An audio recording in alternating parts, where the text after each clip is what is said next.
Bonjour, bienvenue sur ma chaîne, Lunix et ses loisirs. J'espère que vous allez bien, moi ça va. Aujourd'hui on se retrouve pour une vidéo Flosstube de mes avancées du mois de décembre et de mes objectifs pour le mois de janvier. C'est ma première vidéo Flosstube que je fais et je souhaiterais, j'aimerais que mes vidéos se passent aux alentours du 5 et que j'en fasse au moins une par mois pour vous montrer mes avancées. Après ça pourra arriver que mes vidéos Flosstube arrivent un petit peu après ou un petit peu avant le 5, mais c'est vrai que mon souhait ça serait que ça reste à peu près régulier et que ça sorte aux alentours du 5 ou que je les tourne le 5 du mois. Du coup voilà, donc je vais vous commencer ma vidéo par ma toile terminée du mois de décembre. Pour les personnes qui me suivent un petit peu, qui ont vu mes vidéos passées, vont savoir de laquelle je parle. Mais pour les personnes qui ne connaissent pas ma chaîne et qui découvrent ma chaîne avec cette vidéo, il s'agit de ma toile Père Noël que j'ai commencé en novembre et que j'ai fini, fin novembre, le 19 il me semble, et que j'ai fini le 22 décembre. C'était mon petit défi personnel.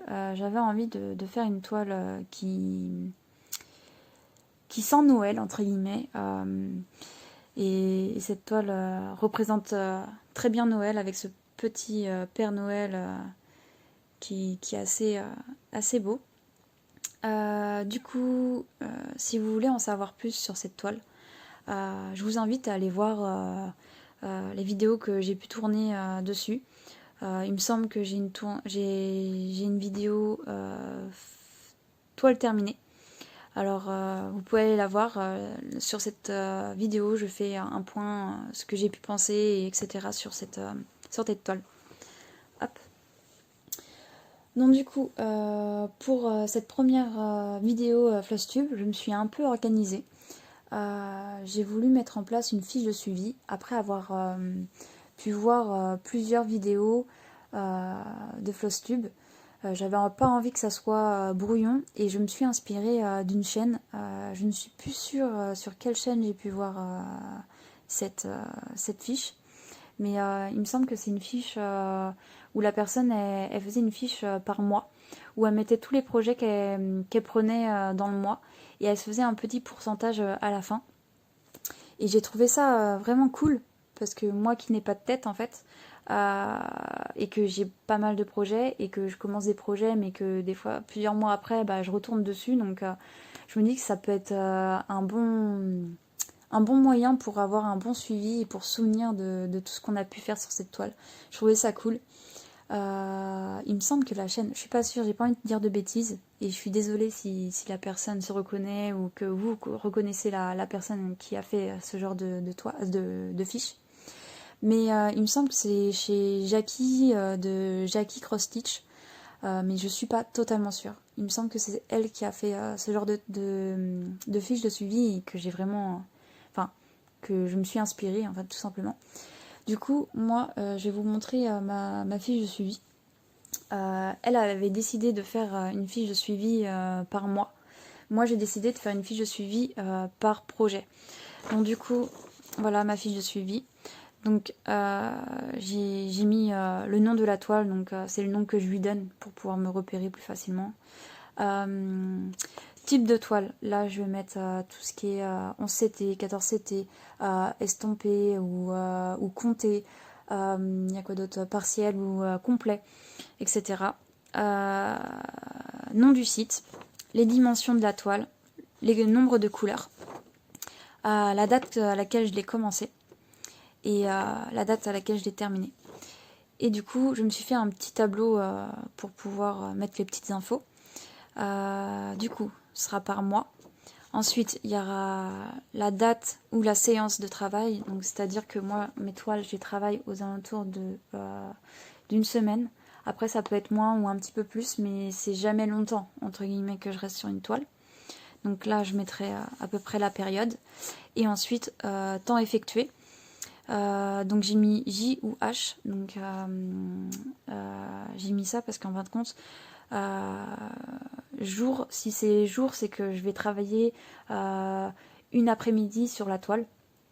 Je compterai ça en jour, par exemple, et ça sera plus les week-ends parce qu'on a plus de temps. Enfin pour moi, j'ai plus de temps de travail sur une toile le week-end. J'ai plus le plaisir de travailler le week-end sur une toile qu'en semaine on est fatigué, on a moins de temps, etc.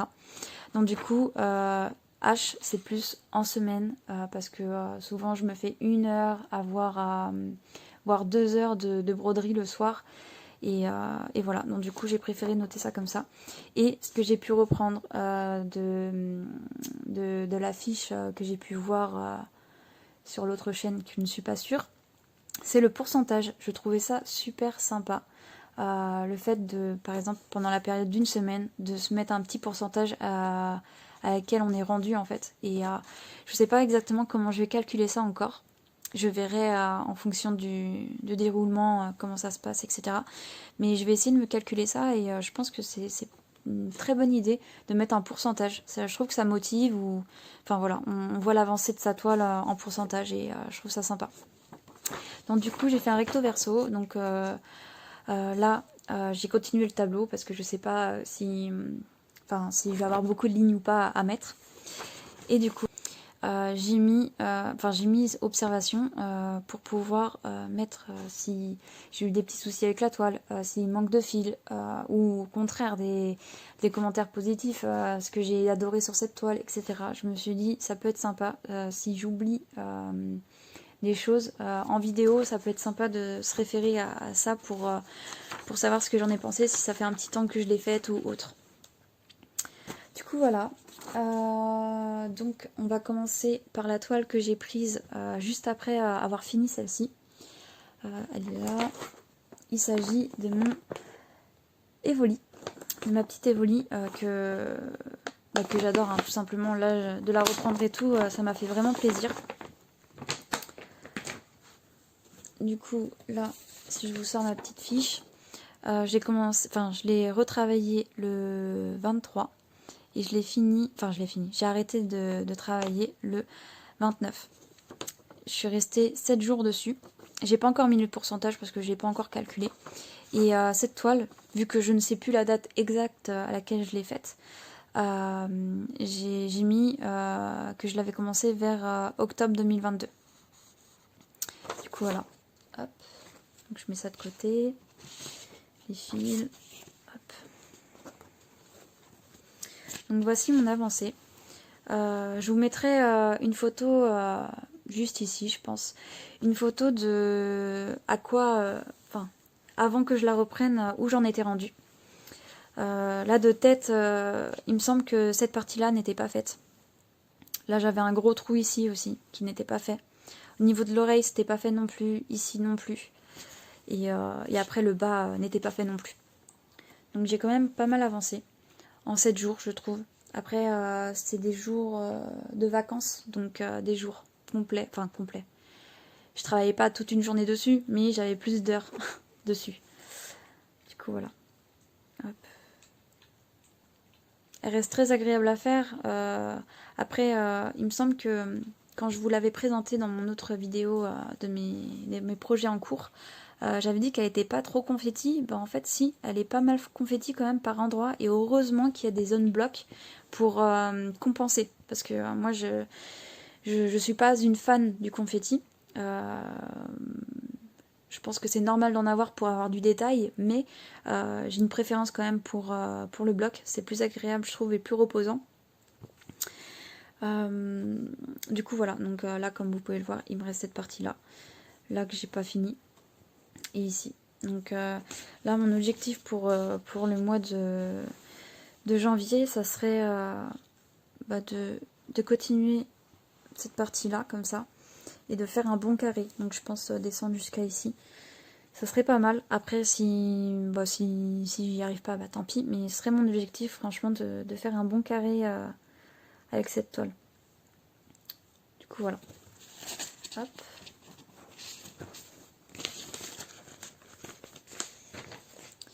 Donc ma deuxième toile que j'ai prise, c'est celle que j'ai commencé en vidéo avec vous. Il s'agit de ma petite maison, je l'ai appelée ma petite maison rose parce qu'elle est vachement dans les teintes rose-violet. Du coup voilà. Celle-ci franchement elle est vraiment agréable à faire, elle est que bloc et elle est vraiment bien à faire, j'apprécie vraiment. Puis avec ses couleurs aussi. Du coup voilà. Donc celle-ci je l'ai brodée en 2 fois. Donc c'est-à-dire que là, mois de décembre, j'ai brodé 2 jours. J'ai mis vacances à côté parce que du coup, vacances, plus de temps pour broder, donc j'ai mis 2 jours. Et là, en janvier, j'ai mis du 1er au 4. Et j'ai pas mis d'heure. Enfin, j'ai pas mis d'heure ni de jour. J'ai pas encore décidé de comment je vais aller calculer ça. Parce que c'est vrai que là, en fait, tout ça, j'ai dû faire cette partie-là. J'ai dû la faire en 2 jours. Et cette partie-là, je l'ai fait en... Je sais pas si vous voyez bien. En 4 jours. En 4 jours, donc avec des petites séances de broderie. Donc je sais pas, je vais vous tourner la toile après pour que vous voyez un peu mon avancée. Parce que là, on voit pas trop, il y a trop de couleurs, je trouve, vives. Mais non, franchement, elle est très agréable à faire. Je vais vous montrer derrière, c'est plus parlant. Voilà. Je pense que j'ai pas mal avancé. Après, c'est du bloc, donc ça va légèrement plus vite, je pense. Du coup, voilà.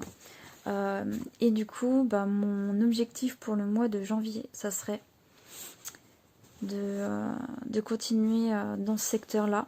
Parce que mon tambour était ici, j'ai vu que je l'ai décalé. Et de continuer dans ce secteur-là et peut-être de faire un bon carré aussi. Peut-être à partir de là. Ou peut-être là, plutôt. Là, et de faire un carré, un bon carré comme ça. Après, comme je vous dis, hein, moi, je suis pas non plus carré par carré. Donc, ça se trouve, je vais partir comme ça, puis je vais repartir par là. Enfin, mais c'est vrai, vu qu'elle est un peu bloc quand même, cette toile. J'aimerais bien rester dans les zones comme ça, faire en longueur, celle-ci. Pas comme mon évoli que je veux faire comme ça en descendant. Là, celle-ci, je la sens plus en faisant comme ça. Du coup, voilà. Hop. Et ma dernière toile de ma rotation pour le mois de janvier, il s'agit de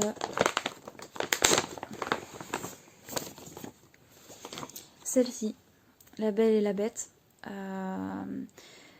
Pendant ma vidéo mes projets en cours, en la revoyant, parce qu'en fin de compte, quand on a beaucoup de projets en cours, si on remet pas le nez dans nos projets en cours, on oublie un peu certaines toiles. Et celle-ci, c'est une que j'avais entre guillemets un peu oubliée. Et quand je l'ai revue, je me suis dit, ah oui, avec ces couleurs, elles sont sympas. Je vais vous remontrer. Hein. C'est avec tous ces jaunes et tout, j'ai envie de faire du jaune. Enfin, de retourner dans ces nuances jaunes. Du coup, voilà. Donc, je vais vous la déplier. Je vais vous remontrer où j'en étais. Donc, j'avais quand même pas mal avancé. Et je me dis que celle-ci, ça serait pas mal que j'arrive à la finir dans les mois qui suivent. Ça pourrait être pas mal. Parce que c'est quand même une toile qui est relativement bloc aussi. Donc pour l'avancer, je pense que ça risque pas de poser trop de problème. Donc du coup, voilà. Donc celle-ci, c'est pareil, j'aimerais bien faire un gros carré dessus. Donc peut-être là, et puis descendre comme ça. Faire un bon carré. Donc après, à voir tout simplement si j'ai le temps, si j'y arrive. Là, je me donne des gros objectifs, je pense. Après, en fonction de comment j'avance dans le mois, j'en prendrai de moins gros, peut-être pour le mois de février, peut-être que je serai moins gourmande. Mais là, c'est vrai qu'en les voyant comme ça, j'ai envie de vraiment avancer, de faire un bon avancé dessus. Du coup, voilà, pour cette toile. Qu'est-ce que je voulais vous dire? Oui, aussi, j'ai des futures commandes qui arrivent. Et c'est vrai que là, en fait, je suis dans un groupe Facebook qui s'appelle l'univers du point de croix compté et estompé. Et en fait, il y a un défi pour l'année. Et j'aimerais y participer. Et du coup, je suis impatiente parce que j'attends une toile que j'ai commandée. pour y participer. Ça s'appelle le défi Fil Rouge 2023. Et je trouve sympa d'avoir une toile vraiment à faire pour toute l'année. Donc, dès que je vais la recevoir, je pense que je vais la commencer. Et au débrief du Flosstube numéro 2 pour le mois de janvier, je pense que, enfin pour le mois de février plutôt, je pense que vous le verrez. Vous la verrez, cette toile commencer et je suis très très pressée de la retrouver, cette toile. Le groupe Facebook où je suis, franchement, il est génial. Ça se passe super bien dans ce groupe, il y a une bonne ambiance, les gens sont polis. Enfin, franchement, c'est un plaisir d'y être. Je sais pas si vous allez connaître la personne qui gère ce groupe Facebook, mais elle a une chaîne YouTube aussi. Et j'apprécie beaucoup ses vidéos aussi, donc du coup je tenais à en parler sur ma chaîne, hein, tout simplement. C'est Sarah et ses passions. Donc peut-être que vous la connaissez ou pas, mais j'ai eu l'occasion de parler quelques fois avec elle. Et elle est très gentille, très abordable comme personne, et même sur le groupe, elle est très à l'écoute. Elle fait des petits tutos, etc. pour les personnes qui s'y connaissent un peu moins en broderie ou qui commencent à mettre le pied dans cette activité. Et du coup, voilà. Bon, je vais finir cette vidéo ici. J'espère qu'elle vous a plu. Je vous souhaite une bonne soirée ou une bonne journée en fonction à l'heure que vous regardez cette vidéo. Et je vous dis bye bye et prenez soin de vous.